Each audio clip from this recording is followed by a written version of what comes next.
So hello everybody, welcome back again to my YouTube channel. Welcome to Mark of the Jungle Plants. In today's episode ay magtatanim tayo ng ating mga cactus na plants dito at tuturuan ko kayo kung paano sila itanim at iripat sa kanilang bagong paso, sa ating bagong paso.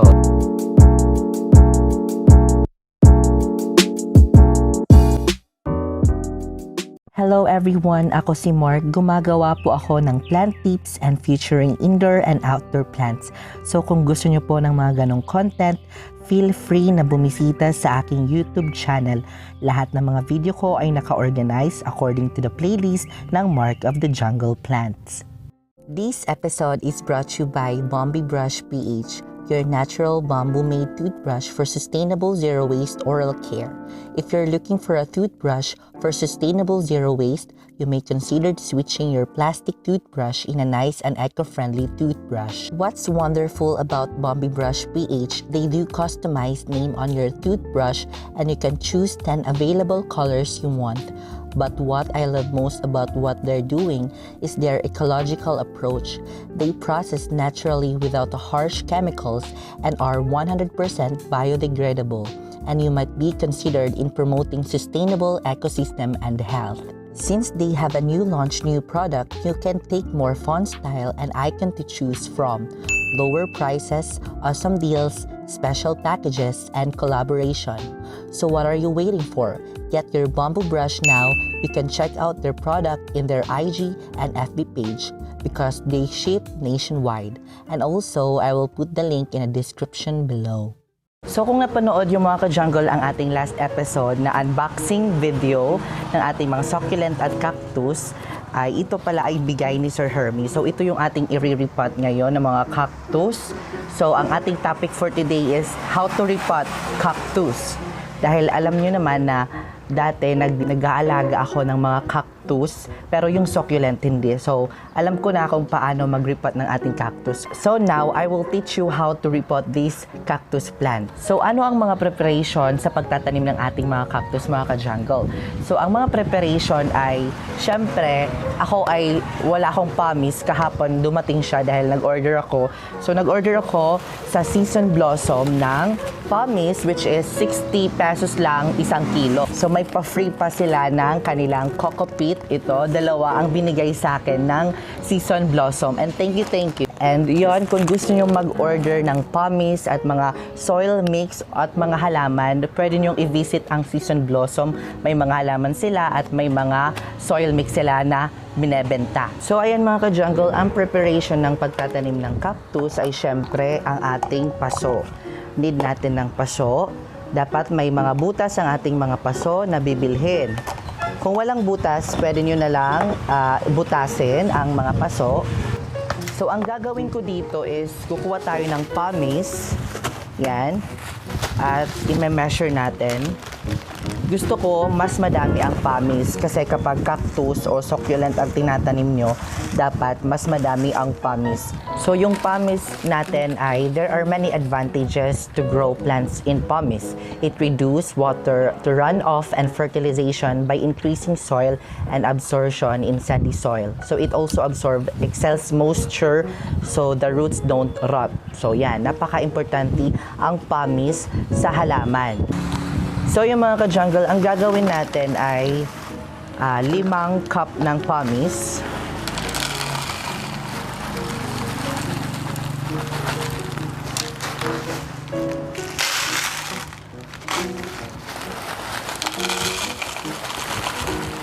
Dalawa.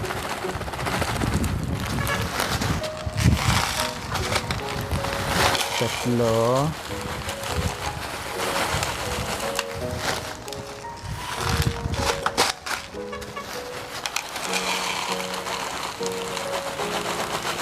Apat.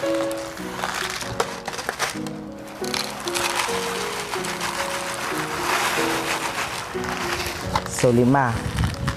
And then, isang cup ng coco peat. Yan.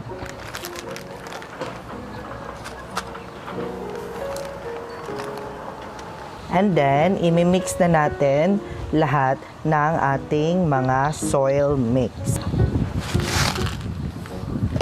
Ayan.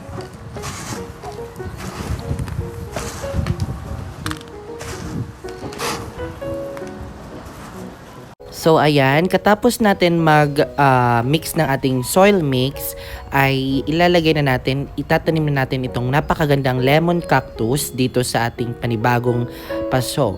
Ayan, ito yung ating gagamitin na paso.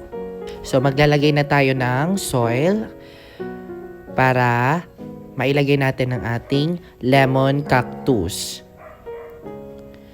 So yan. Kapag kayo'y magtatanim ng cactus or succulent, kailangan nyo ng ganitong stick. Ayan. Kasi para hindi kayo mahirapan dahil maliliit na form ang mga cactus at succulents. So ayan. Ilalagay na natin ang ating cactus, dahan-dahan lang. Pero ako naman, nakagamit naman ako ng gloves. So, kung hindi pa kasya, pwede nyo pang dagdagan ng soil sa ibabaw dahil ang ating mga cactus ay maliliit ang mga ugat. So, need natin ng medyo mataas na o mas madaming soil. Yan. Medyo mahirap sa umpisa ang pagtatanim ng cactus, lalo na yung maliliit, dahil yung kanilang soil, yung kanilang roots ay parang hindi stable. Yan. Lalo na kapag naka-air dry ito. Pero need natin ng stick need natin na i-diin pa dahil ang gamit natin dito ay yung pumice na hindi sagi, hindi para sagi ang soil. So ayan, tapos na natin na itanim ang ating first cactus. So, dito naman tayo sa isang cactus. Hindi ko alam kung ano ang ID name nito. Kung alam nyo ang ID name nito, just comment below. Pero pareho lang naman kung paano siya itanim. Like the first one natin na lemon cactus. So, napakaganda talaga ang may stick na para pang deform ng mga soil, para hindi tayo mahirapan. Ayan.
So ayan mga ka-jungle, tapos na natin na itanim ang ating mga cactus na napakaganda. At galing ito kay Sir Hermie Sunaho. At Sir Hermie, ito na po, natanim ko na po ang ating cactus. And ang first natin na tanim itong lemon cactus, napakaganda. At hindi ito sakit masyado, di paras ng ibang mga cactus. Ito naman ay magandang cactus pero hindi ko pa alam ang pangalan. At ito, napakaganda. This is one of my favorite cactus na talaga. So, natanim na natin. And then, yung namumulaklak na cactus, napakaganda talaga itong cactus na to. And then, another monstera cactus. Ayan. Medyo madumi yung pot, pero mamaya natin yon. So, ito naman yung ating moon cactus. Yan. Yung pink at saka ito yellow. Ayan. So, ayan mga ka-jungle. I hope may natutunan kayo sa ating pagtatanim ng mga cactus. Actually, napakasimple lang. All you have to do is, yung potting mix ay mas marami dapat yung pumice. And then, ihalo nyo yung vermicast. Yun lang, napakasimple lang magtanim ng cactus. And then, after nyo matanim ang bagong cactus nyo, wag nyong diligan, mga 1 week. Tapos, after 1 week, pwede nyo siyang diligan. So, thank you for watching this episode of Plant With Me. I hope you consider to subscribe my YouTube channel at i-click mo na rin ang notification bell para updated kayo sa panibago kong video. And I hope nag-enjoy kayo mga ka-jungle. God bless everyone and stay safe. I love you all. Thank you for watching. I will see you next episode because more plant, less stress.